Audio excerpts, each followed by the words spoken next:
Assalamualaikum warahmatullahi wabarakatuh. Hai anak-anak, bertemu lagi dengan Bu Isna.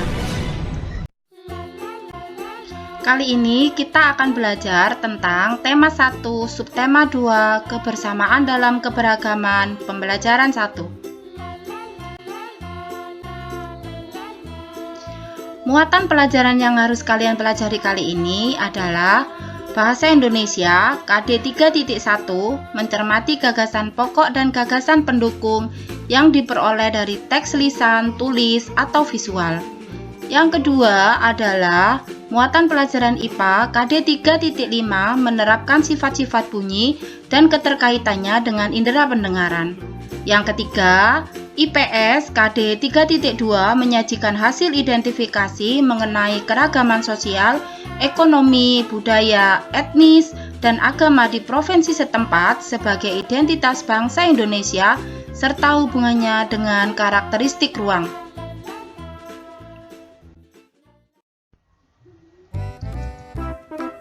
Tujuan pembelajaran yang harus kalian kuasai adalah 1. Setelah membaca, kalian mampu mengidentifikasi gagasan pokok dan gagasan pendukung setiap paragraf dari teks tulis dengan mandiri. 2. Setelah membaca, kalian mampu menyajikan gagasan utama dan gagasan pendukung setiap paragraf dari teks tulis dalam bentuk peta pikiran dengan tepat. Yang ketiga, setelah percobaan, kalian mampu menjelaskan proses terjadinya bunyi dari sumber bunyi hingga ke indera pendengaran dengan runtut. Yang keempat, setelah percobaan, kalian mampu menyajikan laporan tentang proses terjadinya bunyi dari sumber bunyi hingga ke indera pendengaran dengan sistematis. Yang kelima, setelah diskusi dan membaca, kalian mampu menjelaskan dan mengomunikasikan pengalaman sikap toleransi dan kerjasama antar teman berbeda agama sebagai identitas bangsa Indonesia dengan sistematis.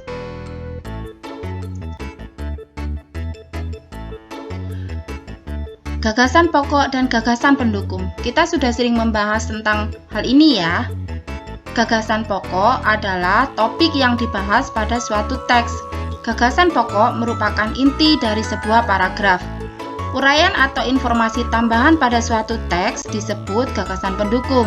Gagasan pendukung adalah penjabaran dari gagasan pokok. Ide pokok atau gagasan pokok tiap paragraf termuat dalam kalimat utama paragraf tersebut. Kalimat utama biasanya terletak di awal, di akhir, atau di awal dan di akhir paragraf.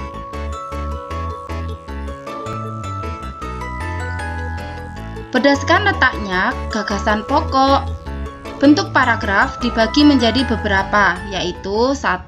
Paragraf deduksi adalah paragraf yang gagasan pokoknya terletak di awal paragraf. 2. Paragraf induksi adalah paragraf yang letak gagasan pokoknya ada di akhir paragraf. Cara menentukan gagasan pokok. Yang pertama, bacalah paragraf dengan cermat dan seksama. Yang kedua, cermati kalimat pertama hingga terakhir. Yang ketiga, selesaikan membaca kalian kalimat demi kalimat hingga gagasan pokok paragraf ditemukan. Ingat, gagasan pokok sebagai isi atau inti paragraf dapat terletak di awal, dan akhir atau merupakan kesimpulan isi paragraf. Sebagai latihan, kita akan menentukan gagasan pokok dan gagasan pendukung dari teks bacaan bekerja sama dalam keberagaman. Kita baca lebih dulu ya. Bekerja sama dalam keberagaman. Edo dan kelima temannya mendapat tugas untuk melakukan percobaan tentang bunyi. Sepulang sekolah, mereka berkumpul di rumahnya. Setiap orang sudah menyiapkan peralatan yang dibutuhkan. Lani dan Siti membawa beberapa kaleng yang sudah dilubangi. Udin dan Penny membawa benang kasur. Mereka berkumpul di halaman depan rumah. Keenam sekawan siap bekerja sama melakukan percobaan. Saat percobaan akan dimulai, tiba-tiba terdengar azan. Siti dan Udin meminta izin teman-temannya untuk sholat. Teman-temannya mengizinkan mereka untuk melakukan ibadah. Edo meminjamkan ruang makannya untuk digunakan Siti dan Udin sholat. Meskipun Edo beragama Katolik, ia tidak keberatan rumahnya dipakai untuk sholat. Bani yang beragama Kristen, Dayu yang beragama Hindu, dan Lani yang beragama Buddha menunggu dengan sabar temannya beribadah. Keenam sahabat selalu menghargai satu sama lain. Tiba saatnya keenam sahabat melakukan percobaan. Setiap orang menunjukkan tanggung jawabnya dalam bekerja. Tidak ada satupun di antara mereka yang duduk diam atau memberi perintah saja. Semuanya ikut bagian dalam percobaan. Saat Dayu membutuhkan pertolongan memotong benang, Uding datang membawakan gunting. Saat Edo kesulitan menalikan benang di kalen, Siti ikut membantu. Keenam sahabat bekerja sama dengan semangat. Mereka hidup rukun, saling membantu, meskipun berbeda agama.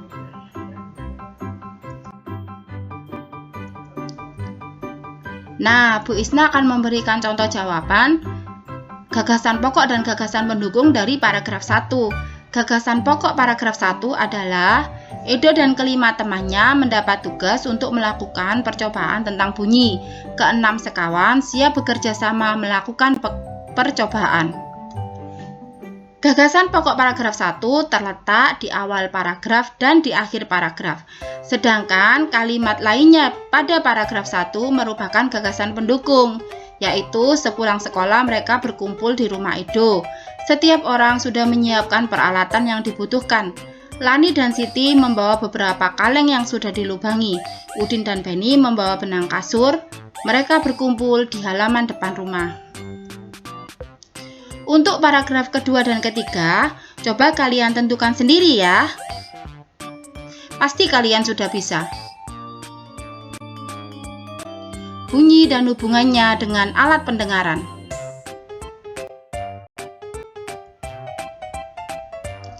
Ketika kalian membaca bacaan tadi, ada kalimat yang menyebutkan bahwa keenam sekawan mendengar bunyi azan. Kali ini kita akan membahas tentang jenis-jenis bunyi dan bagaimana bunyi sampai bisa kita dengar.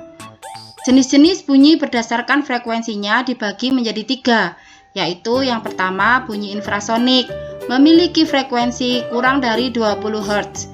Bunyi ini bisa didengar oleh hewan, contohnya anjing dan gajah. Bunyi yang kedua adalah bunyi yang bisa didengar manusia, disebut dengan bunyi audiosonik. Bunyi ini memiliki frekuensi antara 20 Hz sampai 20.000 Hz. Bunyi yang ketiga adalah bunyi ultrasonik. Bunyi ini memiliki frekuensi lebih dari 20.000 Hz. Bunyi ultrasonik bisa didengar oleh hewan kelelawar dan tikus.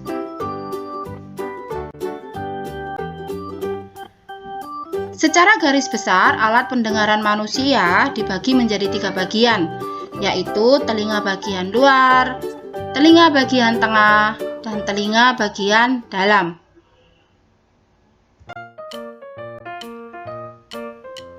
Bagian-bagian telinga manusia. Pada telinga bagian luar terdiri atas, daun telinga, lubang telinga, dan liang telinga. Pada telinga bagian tengah, ada gendang telinga, 3 tulang pendengaran, dan saluran eustachius. Pada telinga bagian dalam, 3 saluran setengah lingkaran, tingkap jorong, dan rumah siput. Untuk fungsi dari masing-masing bagian akan kita bahas pada video pembelajaran selanjutnya ya anak-anak.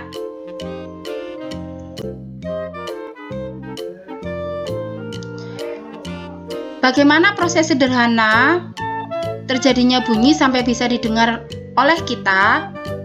Sederhananya seperti ini. Ketika sebuah suara ditangkap oleh daun telinga, maka daun telinga akan mengirim getaran suara tersebut ke gendang telinga kita. Oleh gendang telinga, suara itu diteruskan ke 3 tulang pendengaran, ke tingkap jorong, kemudian ke rumah siput. Lalu cairan limfa akan bergetar. Hal itu merangsang ujung saraf pendengaran dan menimbulkan impuls saraf ke otak. Impuls tersebut kemudian diolah sehingga otak bisa mengenali suara yang terdengar. Baiklah anak-anak, keenam sekawan tadi memiliki 6 agama yang berbeda.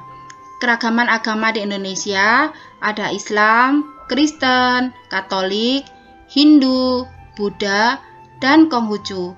Itulah 6 agama yang diakui oleh negara kita, Indonesia. Agama Islam. Agama Islam memiliki hari raya keagamaan Idul Adha dan Idul Fitri. Kitab sucinya disebut dengan Al-Quran. Tempat ibadahnya adalah masjid.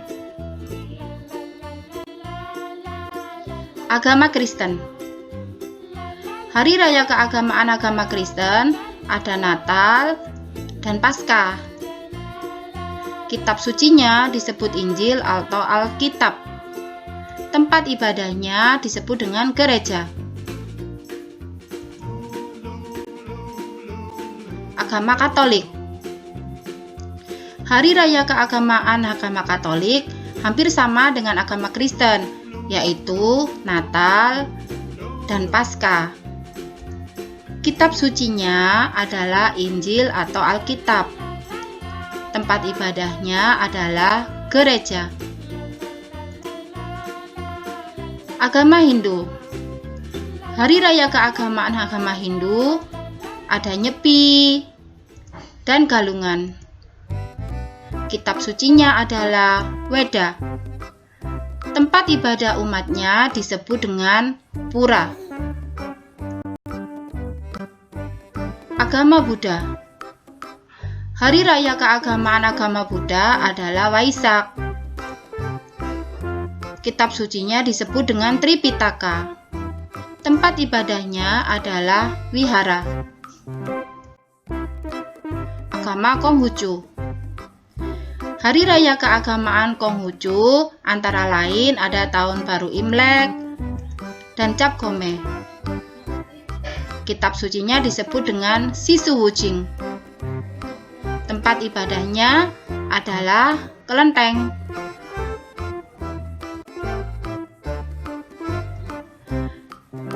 Baiklah anak-anak, itu tadi adalah pembelajaran dari tema 1 subtema 2 pembelajaran 1. Terima kasih sudah mengikuti video pembelajaran dari Bu Isna.